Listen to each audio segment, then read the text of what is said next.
नमस्कार साथियों। आज का जो विषय है वो राजनीतिक चर्चाओं को लेकर है, क्योंकि आज बड़ी चर्चाएं रही, गर्मजोशी के साथ है। पार्टियों ने दिन शुरू किया लेकिन समय बीतते बीतते शाम हो गई। किसी भी पार्टी ने आज फिर कोई टिकटों की लिस्ट है वो जारी नहीं की और तमाम अटकलें लगाई जा रही हैं बीजेपी पार्टी की तरफ से भी और कांग्रेस पार्टी की तरफ से भी। कांग्रेस पार्टी की मैं थोड़ी आपको जानकारी दूं तो 6 विधायकों पर है वो अभी तलवार लटक रही है। 22 हैं वो पहली लिस्ट के लिए आगे जा चुके हैं।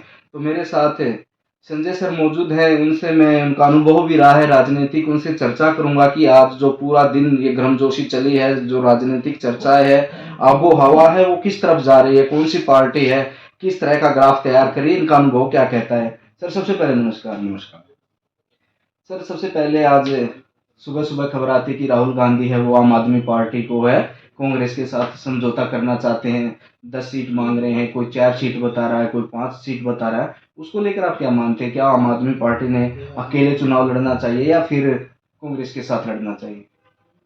देखो भारती, जो हरियाणा कांग्रेस है वो नहीं चाह रही थी कि उनको पता है कि हरियाणा के अंदर एक प्रकार से कांग्रेस की लहर चल रही है, तो वो नहीं चाह रहे थे, क्योंकि बीच में पहले भी आया था कि अखिलेश यादव के साथ भी सीटों का कुछ ऐसा चला था। लेकिन हरियाणा कांग्रेस ने साफ मना कर दिया था कि हम सक्षम हैं अकेले चुनाव लड़ने में। लेकिन अब बात आती है, जिस प्रकार से राहुल गांधी बिल्कुल एक अपनी पकड़ मजबूत करते जा रहे हैं कांग्रेस में, अपने फैसलों को बिल्कुल अडिग हैं।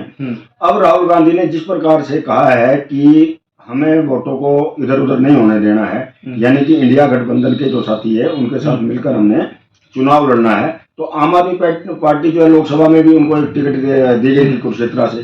तो राहुल गांधी का ये मत है कि हमारी जो वोटें हैं जो भाजपा के खिलाफ हैं वो इधर उधर ना जाएं। इससे अच्छा है कि कांग्रेस, हरियाणा कांग्रेस का और आम आदमी पार्टी का आपस में समझौता हो जाए, जिससे कि कांग्रेस को भी लाभ होगा और आम आदमी पार्टी को भी लाभ होगा। और अब रही बात टिकटों की, तो देखिए 10 या 15 टिकटों का आ रहा था कि आम आदमी पार्टी चाह रही है, लेकिन जहां तक हरियाणा की राजनीति की बात है, आम आदमी को भी पता है और कांग्रेस को भी पता है। तो जैसे अब चल रही है मीटिंगें चल रही हैं या चलेंगी इनकी, तो अगर समझौता आम आदमी पार्टी से होता है, मेरे हिसाब से 4 या 5 सीटों पर बात इनकी बन जाएगी। जी।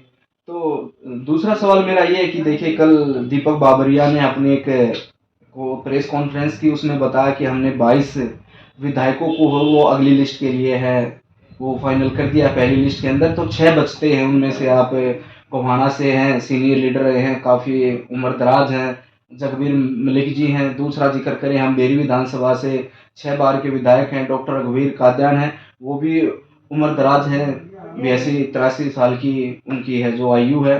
उसके बाद आता है सुरेंद्र पवार है, वो ईडी मामले में शायद अंदर है अभी तक। उसके बाद आता है महेंद्रगढ़ से रावधान सिंह जी हैं, और उसके बाद आते हैं सोनीपत वाला बता दिया, एक फिरोजपुर जरका से मामून खान। तो ये 6 टिकटें हैं वो कांग्रेस ने रोकी हुई है। इनका मुख्य कारण क्या मानते हैं कांग्रेस? क्या आपकी नज़र में क्या है? देखिए, जब अब जो इस प्रकार से ईडी की कार्रवाई चल रही है और जिन विधायकों के नाम आपने लिए, इनमें से जो सुरेंद्र पवार जी वो भी अभी जेल में ही हैं, तो कांग्रेस का जहां तक बड़ा नेतृत्व ये चाह रहा है कि ऐसे किसी व्यक्ति को टिकट न दी जाए जो कहीं ना कहीं आरोपित है, यानी कि जिसका बीजेपी अपने मंचों से लाभ उठा सके।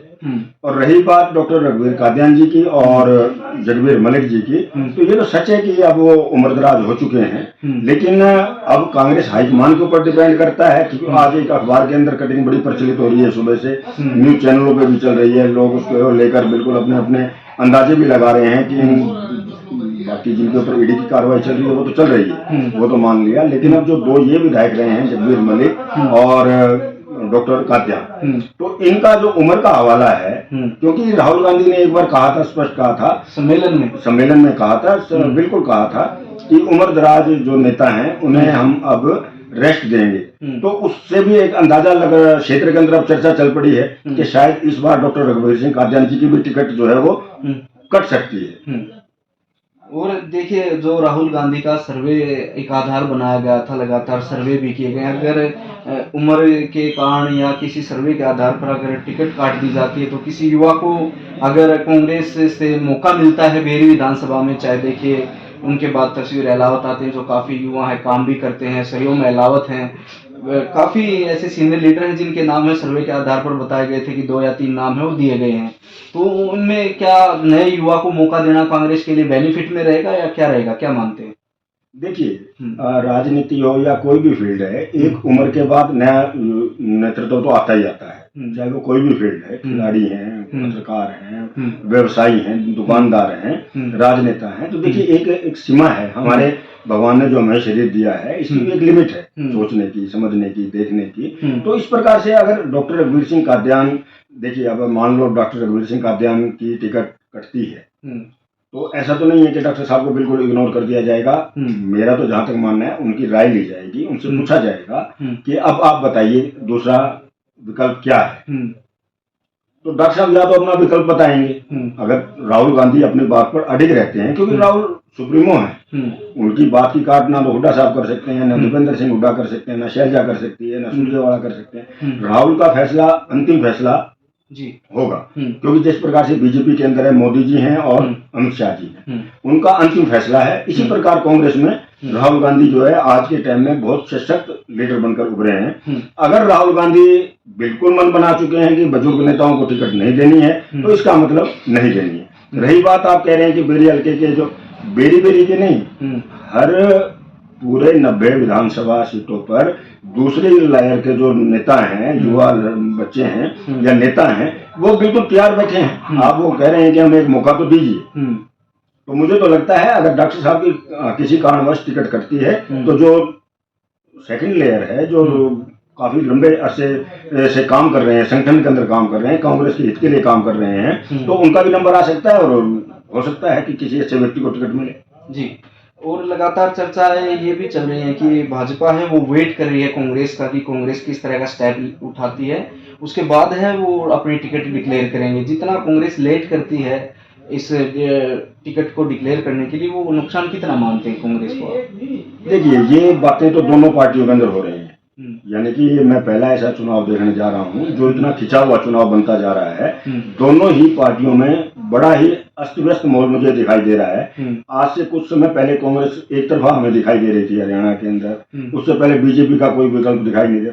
लेकिन अब ये जैसे जैसे धीरे धीरे चुनाव का दिन नजदीक आता जा रहा है और जो टिकटों को बंटवारे को लेकर लेट हो रही हैं दोनों पार्टियां, इससे भी एक गलत संदेश जो है ना, मतलब आम जनता के बीच में जा रहा है कि अच्छा, इसका एक मतलब ये भी हो सकता है कि दोनों ही पार्टियां ये देख रही हैं, मान लो किसी का टिकट कटता है तो उस पार्टी को पता है कि ये आदमी विद्रोह भी करेगा, हमारा कितना नुकसान हो सकता है। तो एक तो बीजेपी और कांग्रेस के प्रत्याशियों का, जो टिकट मांगने वाले हैं, उनका लेट होने का मुख्य कारण भी यही है। अब आप बीजेपी का भी देख लीजिए, कांग्रेस के अलावा बीजेपी का देख लीजिए। हम पिछले एक सप्ताह से देख रहे हैं कि आज लिस्ट आएगी, आज लिस्ट आएगी, लेकिन कोई ना कोई कारण बता दिया जाता है, लिस्ट को आगे कर दिया जाता है। यही कांग्रेस के अंदर हो रहा है। अब ये नहीं कि कांग्रेस के अंदर बिल्कुल स्मूथली सब कुछ चल रहा है। अब मान लो डॉक्टर रघुवीर सिंह कादियान है, जगबीर मलिक हैं, ये देखिए, हम लोग कुछ भी कहें, अपने आप में एक पूरा, देखिए काफी लंबा अरसा हो गया इन्हें राजनीति करते हुए। अगर इनकी टिकट कटती है तो कांग्रेस ये भी सोचेगी कि आगे क्या करेंगे। डॉक्टर ऐसा कुछ नहीं होता, आपका लंबा अनुभव रहा। देखिए, टिकटें वही रोकी गई हैं जहाँ पे स्थिति गंभीर थी, चाहे वो उम्रदराज होने के कारण हो या फिर ईडी के मामले हो। राहुल गांधी नहीं चाहते कि किसी तरह का इशू बने, कोई विरोध हो, इसलिए मेरा मानना ये कि इसलिए टिकटें रोकी गई हैं। आप क्या मानते हैं कि रोकने का मुख्य कारण क्या है? कल 2 सितंबर का जो दैनिक ट्रिब्यून है, उन्होंने साफ साफ लिखा कि इस कारणवश से ये है टिकट है वो रोक दी गई हैं। आप क्या मानते हैं? देखिए, ये तो पहले भी मैं कह रहा हूँ ना, पहले इस बारे में तो कोई चर्चा नहीं, ये तो पहले से चल रहा है कि राहुल गांधी की जो उन्होंने अधिवेशन में भाषण किया था, जो बात कही थी, उस पर कांग्रेस अमल करने जा रही है। तो अब ये देखना है ना कि अब डॉक्टर रघुवीर सिंह कादियान के लिए कौन आवाज उठाता है, कितनी आवाज उठाता है। अगर कोई आवाज नहीं उठाता है, अगर राहुल गांधी ने बिल्कुल ही कह दिया कि भाई मेरी तरफ से ये फाइनल है, उम्रदराज नेताओं को टिकट नहीं मिलेंगी, तो इसका मतलब नहीं मिलेगा। जी। और क्या रहा आज का दिन भर का जो आपका विश्लेषण है, क्या मानते हैं राजनीति किस तरफ जा रही है? आखिरी सवाल है। देखिए, राजनीति तो मैंने आपको बताया है ना, जैसे जैसे चुनाव का समय नजदीक आ रहा है, तो ये बड़ा कहना बड़ा मुश्किल है, बड़ा कठिन है, क्योंकि जब तक उम्मीदवारों के नाम बिल्कुल अनाउंस नहीं होंगे, तब तक कुछ भी कहना जो है ना बहुत जल्दबाजी होगी। हम भी वेट एंड वॉच देख रहे हैं कि किस प्रकार से कौन कौन सी पार्टी पहले अनाउंस करती है, बीजेपी करती है, या अब जैसे बीजेपी का कह दिया कि 1-2 दिन के बाद लिस्ट आएगी। कांग्रेस की अभी कोई संभावना ही नहीं दिखाई दे रही है, या अधिकृत रूप से कह रहा हूं मैं। ये तो कई बार पत्रकार भी अपनी तरफ से अंदाजा लगाते हैं कि भाई हम इसकी फाइनल है, इसकी फाइनल है, लेकिन मुझे नहीं लग रहा है कि जब तक उनके अधिकृत दोनों पार्टियों की नहीं आती है, लिस्ट नहीं आती है, तब तक कुछ भी कहना जल्दबाजी हो। शुक्रिया बातचीत के लिए, धन्यवाद। तो ये थे मेरे साथ संजय भाटिया सर, जो लगातार अपनी बात है वो आके रखते हैं। और आज का जो शेयर बाजार की तरह है चर्चाओं का जो समूह है चलता रहा, उसके बाद का आज शाम के समय हमने बुलेटिन जारी किया है, तो निकल के यही आया कि कांग्रेस जिस तरह से टिकट रोकी हुई है वो कहीं ना कहीं राहुल गांधी के एक कठोर नेतृत्व का भी है वो प्रदर्शित होने वाला है। और आगे की जो खबरें होंगी वो भी हम आप तक दिखाने की कोशिश करेंगे। शुक्रिया।